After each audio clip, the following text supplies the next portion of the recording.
you guys? Welcome back to my channel. My name is Alexis, if you already know. And if you haven't read the title already, today we are going to be getting into part 2 of the Larry Bird versus Magic Johnson rivalry. Yesterday, I promise I did not mean to leave y'all on a cliffhanger. Like, I had to wrap up that video and go edit it and get it out the house. So I'm so sorry for that. But today we finna hop back into it. So before we get into this video, be sure to subscribe to my channel, give this video a thumbs up, and leave a comment by the end of it. And also, I wanted to let you guys know that I will be taking you guys' advice. And I'm going to be breaking it up into 4 parts instead of 6 like I originally intended to. So definitely be sure to stick around. Like I said, I'm reading you guys' comments. I'm taking you guys' advice. So now let's go ahead and get into it. Past, it hurt Larry. I mean, that was his best friend. It's gone now. But Larry didn't show it a lot. He just didn't say much. He just kind of held it within. I've never heard him speak out about it at all. That's so sad. I was sad. mad when I heard about it, and I was madder after the funeral because I thought he sort of cut out on us during a tough time. But he went through a lot in his life. He did what he had to do. Y'all, if Bill Hodges hadn't been, we're not gonna do this. Like, I can't even believe this. Like, y'all gonna have me crying. Like, what? That's so sad. Don't cry. Calm down. That's so sad. as persistent as he had been, Larry Bird might never have existed in any of our minds. I believe that with all my heart. I really do. It was Bill Hodges, a young coach from Indiana State University, who convinced Bird to give college hoops another shot. So with a promise to his mom to graduate, Bird headed to Terre Haute and ISU, a school that never so much had been to the NCAA tournament. Once I started playing, it was the same old thing. It was a small school, and he ain't playing against anybody, which is fine. Still dominated. Wherever Hoosiers gather, they no longer talk of weather. Indiana has He said, which was fine, still dominated. Oh my God. I love him. to fame is just the way he plays the game. Indiana has a new state bird. It's not the Cardinal now. Hey Larry, take a bow. Indiana has a new state bird. By the time he had led tiny ISU as a senior to a 33-0 record and a spot in the '79 title game, Larry Bird had become, alongside Magic Johnson, the talk of college basketball. Just a year after sharing the court on Team USA, they were back together. And the day before the big game, Magic couldn't wait to greet his old playmate. Indiana State was on practicing, and we were waiting in the tunnel. We got there early. I wanted to definitely say hello to Larry, When they came through, it was like nobody would say nothing. I wanted to go toward him, like his guys, made sure that he didn't say nothing. And then they kind of start snickering, like, Michigan State, you in trouble. We're going to kill you guys tomorrow. I probably did snub him. And I don't remember it, but I'm sure I did. I didn't want any, like I call it love fest, hugging and slapping high fives with opponent. You're there for a reason. You're there to win a game. That just said it's on now. Oh, look at that. Man, they brought him out. I mean, let's face it, if Larry Bird were black and came from Chicago, it wouldn't have been as big a deal. They were polar opposites. One Who finna win? Y'all let me know in the comment who win before I see it. The charm of the attraction. The Bird against Magic. All of the superlatives have been used, and believe me, all of them have been warranted. Heading into the tournament, Magic was the bigger star. But by tip-off, it was Bird, having hardly missed a shot in the semifinal, who'd become the focus of fans and, more importantly, of Michigan State. We actually had 2 men on Larry everywhere he went. There he is, Dick. Look at they have him sandwiched in completely. I'm surprised they didn't play a box on one. 4 guys on Larry and 1 on the other 4. Period. Because they didn't have a lot of talent. If you stop Larry, you pretty much stop them. Look at the pressure around him. 2-3 men, and he's short. Okay. I didn't play well at all. Biggest game of my life, I didn't play well. Now, Larry. Our length and our size, our jumping ability was able to bother him. Come on, baby. Didn't shoot well. Missed, I think, 3 free throws. Larry Bird has had a cold shooting night. I battled him, but I didn't have it. Dang. Ooh. Here you go, up.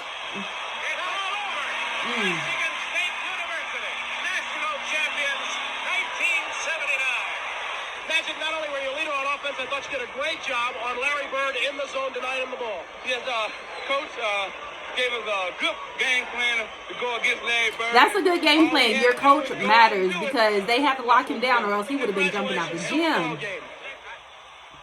I'm sorry, I forgot to pause it. My fault, y'all. Cole, baby. Aw, it's okay, over, Larry. You know? That was my 4 years. I was done. It still hurts. And when you win 33 in a row and you walk into a game, you know, you never know what to expect. But I expect to win. We didn't win. They won 33 in a row and then lost that game? Toughest loss I ever took. And it was a close game. I knew it was going to haunt him forever because we were going to see each other a lot.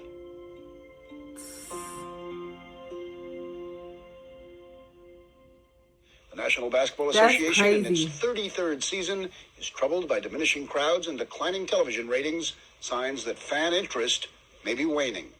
If college basketball was flourishing at the end of the 1970s, the pro game was crumbling. After the golden era of Bill Russell and Jerry West in the 1960s, a merger with the ABA in 1976 had led not only to new teams, but a new temperament. Ooh! It was a new league with new times, with renegades, with individuals. There was an argument made, plausibly, I think, that it was too black a league for the United States of America in the late 1970s. You think about the Knickerbockers at the time. The running joke was it was the Knickerbockers. You know, that's what it was. It was the N-word. Not too much. It's turning off a lot of white customers that are coming to the game, you know. Why? I think there's a conflict between the white and the black, and I don't enjoy going to basketball and seeing all black players. I mean, I think when they said too black, they meant not just in terms of color, but in terms of style. Let me get mine, and the hell with yours. Basketball for us was about the best moves.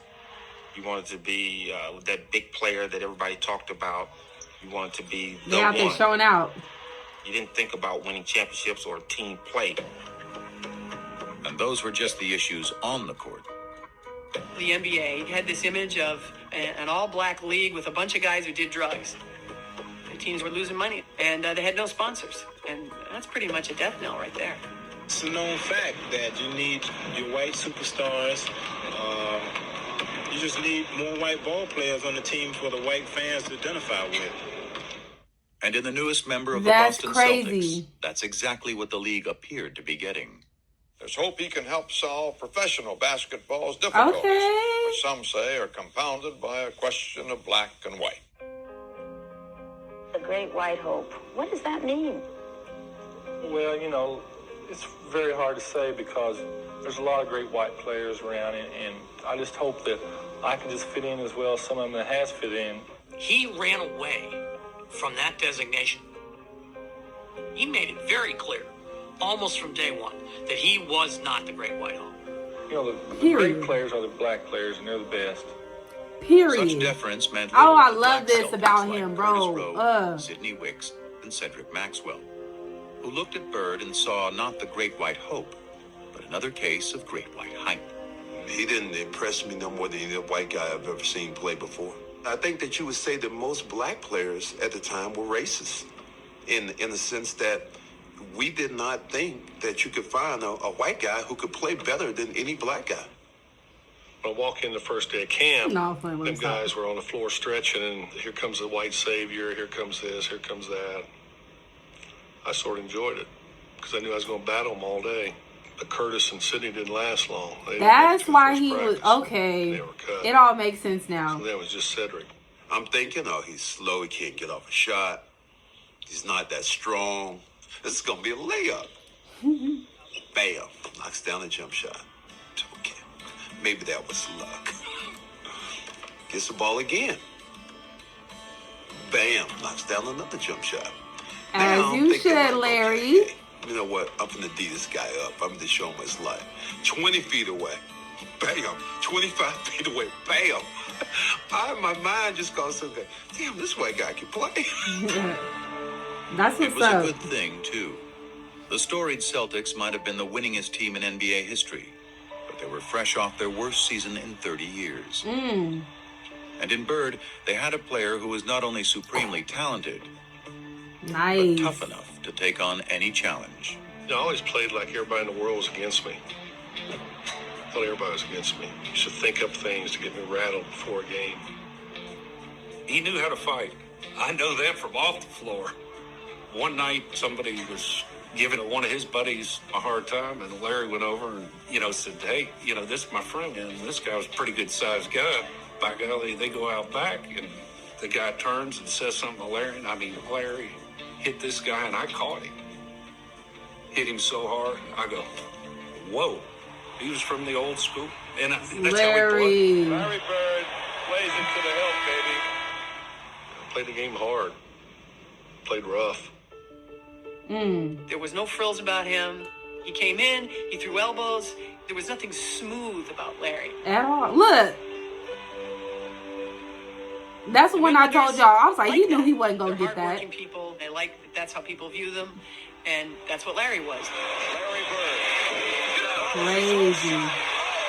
Whoa. Y'all not working as hard as this man. Stop When Bird playing. led the Celtics to the NBA championship in just his second season, Ooh. he was finally one of those two. Boston loved Larry Bird. Cold, baby. Just wasn't so clear at first how much Bird loved the city back. There's only one place I'd rather be, French Lick. Thank you. Man, Larry was almost agoraphobic in his treatment of anything outside his hometown. He wanted to be the Wizard of Oz. He wanted to intimidate people and keep them at bay. The further we are away from each other, the more I like it. I had a nice little house. I had my little yard.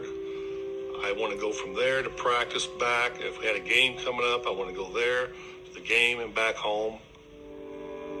It was all basketball. My whole life was basketball. Oh. If he was just sitting there with just me, you were looking around mumbling, trying to find things that we had in common that we could talk about. Now, we started talking about basketball, we started talking about players. It was, that was great. U.S. history? No. We forced passes, we made errors down the stretch. Daily events? No. I made the shot, and from then on we was up by 2, and they had to get back in the game, which they did. Politics? No. Try to not do anything I can't do or do no more than what I can do. I just go out and try to do my basic game. He proudly dubbed himself That the is Hick such a from cute French Lick, picture. and he looked every bit the part. But those who played him for simple did so at their own peril. One of the great ways, I think, of winding up with no money in your pocket is to think Larry Bird is dumb. Syntax is not intelligence. Unlettered is not stupid. He's got a great sense of humor. He just didn't show that to people. That didn't mean he didn't have it. He did, however, allow the public one small indulgence. You could come out on Saturday and watch him mow his lawn. Huge crowds couldn't stop. Larry Bird's cutting grass in front of his house. He's mowing his lawn in the springtime. Larry is about doing things himself. And I think it's one of the things that made him so beloved in Boston. But He's as Bird so crazy navigated for through that. his new Oh my world, gosh, I love him. he still had one eye fixed on a familiar foe in a faraway land.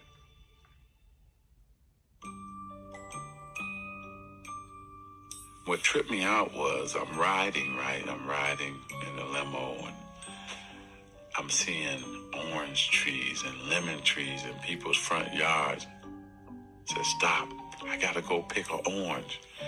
Are you crazy? I said, no, I gotta do this. And so I ran up like a scared little kid, grabbed the orange and ran back to the limo. I'd never seen an orange tree. I'd never seen a lemon tree. I was fascinated. When 20-year-old Irvin Johnson arrived in Los Angeles in the fall of 1979, he was a world away from Lansing, the only home he'd ever known. He was the number one pick of the LA Lakers, Period. a once dominant franchise stuck in mediocrity. In the stoic Kareem Abdul-Jabbar, the Lakers had talent, was energy. Irvin Magic Johnson I didn't do that. was It did only it too itself. happy to provide it. I don't know if we just skipped something. Lift the Okay, place up. LA. Change the franchise, change the temperament. I changed it from the very first game.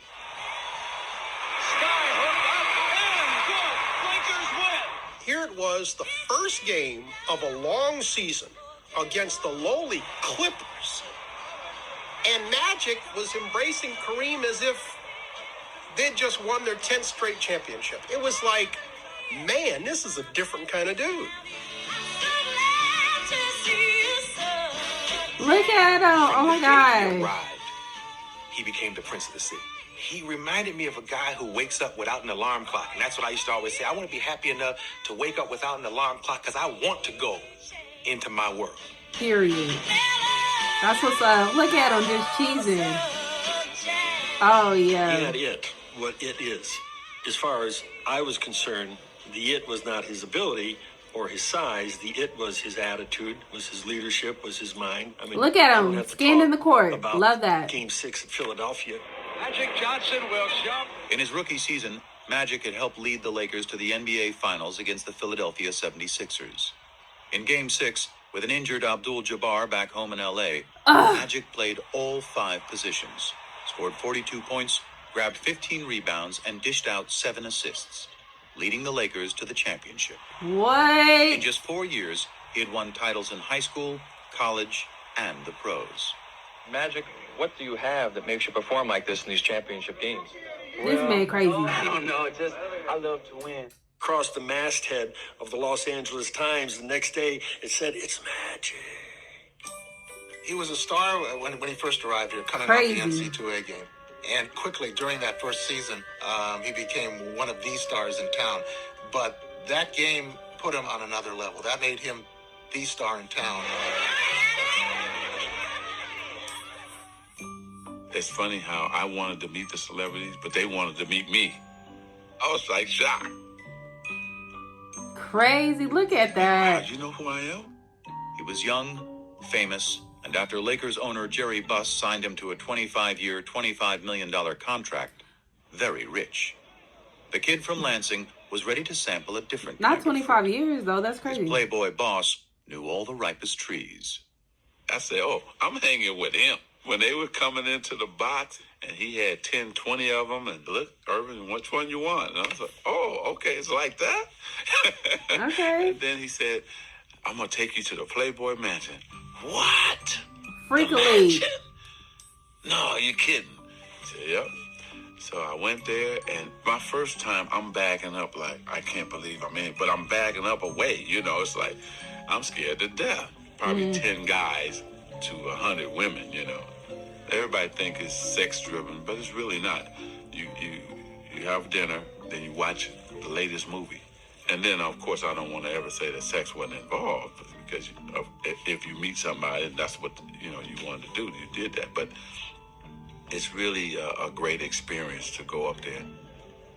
So, yeah, I had fun there. He came that way like the Pied Piper. People were giving him this and giving him that. But, he stayed pretty grounded to the game. Everybody was getting high then, but you can't even smoke a joint around Magic. He had real old school Love down in the that. trenches Oh, yeah. work ethic. And that was honed in him by his dad, Irvin Johnson Sr. That's Magic what's was up. always this guy. He never did none of that, so I did everything for him. Magic Johnson was living on a natural high. He was starring in the role of a lifetime. That's what's up. Okay, Magic. That makes me love him even more. Showtime. He even had the alter ego perfect for the production. I mean, Magic was his stage name. Even he would laugh about it. Well, he always says there's two people. There's Irvin Johnson from East Lansing, and there's Magic Johnson from Hollywood. Irvin Johnson is another guy. Here's Magic over here, and here's Irvin over here. Irvin is this fun-loving guy. Big self. Magic was so serious and dedicated to his game, and he was a crazy, crazy competitor and a crazy man. Irvin, I think, is the smiling kid from Lansing. I think Irvin died about 25 minutes after the NCAA championship game. Irvin doesn't have the ego that Magic has. Magic got a crazy ego, and winning is everything. And Irvin wanted to, along with Magic, conquer LA. After having led the Lakers to 2 NBA titles in their first 4 years in town, Magic and Irvin were well on their way. I think Magic wanted to be friends with Larry Bird. He wanted to be friends with him on the World Invitational Tournament, and Larry just wasn't very receptive. I think he wanted to be friends with him during the Final Four. Larry wouldn't even go over and shake his hand. So now Magic's was saying, Larry racist, low key? Everybody loves me. How come you don't Let love me know in the comments. And then they get to their rookie year, the first time Low they played key, each other. let me they have know. a very hard foul. He was trying to shut him down, that's Separate for a little sure. bit. And Magic's like, all right, well, the heck with this guy. You don't like me? Fine. All right, good. I don't like you either. You know, he's a very competitive player, and I'm a very competitive player. And we go head to head, and we go for blood almost. The vibe was nasty. It was ugly. It was we didn't like each other. I'm the one that did all that. Period. Yep. I just don't want to be hanging around him. I mean, that's my main competition. And he couldn't escape the memory of losing to him in 1979. Oh, it ate at him bad that he didn't win that national title against Magic. That was something, it just burned him. It was one thing for them to be in the 79 championship. Magic had the better team. Everybody agreed with that. Magic had the better game. Fine. Now you get to the pros. Larry has this incredible year. But there he is, watching in a club while Magic Johnson wins a championship, and he's thinking, all right, I'm behind 2-0 now. I watched that game, and I couldn't believe it. I always wanted to play at that level.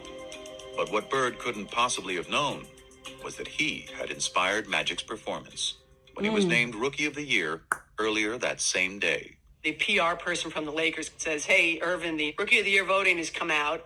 And Magic says, okay, well, who won? He said, well, Larry Bird won. And Magic says, well, was it close? And he said, oh, no. Ooh-wee. He went out that day, yes, to try to win the NBA championship, but also to prove it to one Larry Bird. You know what? I should have been Rookie of the Year. Even though I won the championship, I still wanted to win Rookie of the Year too. He won that championship. As he should. That's how it should go. I want him one. But even after he had won one the next year, his obsession only grew deeper. I'd get up in the mornings and see what he did because their games came on late. Then you look at the box score. I had to have him there for some reason. Like a crutch. Somebody I can compare myself to. I hated what was being said that Larry was better than me, and I'm just a guy who can control the game. My first 4 or 5 years, that bothered me a lot. Okay. I didn't tell nobody it bothered me. All right, y'all. So we gonna stop the video right there, like, cause it's getting crazy. So let's unwrap this. Okay, so we learning about the history of Larry Bird and Magic. We learned, like, in this. Do not eat me up in the comments. But to be honest, and like, I mean, I ain't seen the whole video all the way through, but it's looking like Magic was really showing out. We not talking about the as the years progress, but we're gonna talk about from this point, like of the video on back. I'm gonna say it. I know y'all gonna try to eat me up in the comments, but it seemed like Magic was outdoing him in every area. And I feel like if you gotta study the next person, like, even though they both were studying each other, if you gotta study the next person and be like, okay, boom, this is the standard, I feel like Magic was setting the standard as far as these years are concerned. Like, I know as time progressed, I'm sure Larry Bird finna show out. But come on now, like it's looking like it's more so on Magic's side, you know, and I think Magic really was showing out, and I love the fact that it's showing their history and how Magic was like they said, groomed into it, and he had a smile on his face. He was like ready to get started. And I think growing up in a 2-parent household, even though his father worked hard, the fact that his father taught him how to not do drugs is insane. And even though they didn't say anything as far as Larry Bird getting involved in drugs, I'm not sure if he did or not. Let me know in the comments whether or not Larry Bird, if y'all know, let me know in the comments whether or not Larry Bird got involved with drugs or not. But I think that's beautiful of Magic to not even go that route. And he was just high off life. Like, he's smiling at all these pictures. And then Larry Bird, like, Larry Bird really reminds me of my brother who went to the NFL, Ronald Lewis. For those of you who don't know, he was ready to go back to that country life. Like, my brother grew up in Dewar, Oklahoma, and literally went to the NFL, and he was ready to come home every weekend. He didn't like the glitz and the glam. He was ready to come home and be with his family and just live that like simple life. And I just love that I'm seeing a lot of that in Larry Bird too. But anyways, you guys, I am falling in love with both of these players. Once again, shout out to you guys for sending me this video over and over, dropping it in my comments, especially on all my other Larry Bird videos. I absolutely am falling in love with both of these players. And so that wraps up this video. I hope you guys enjoyed it. Be sure to subscribe to my channel, give this video a thumbs up, and leave a comment if you want to. And I will see you guys in the next video.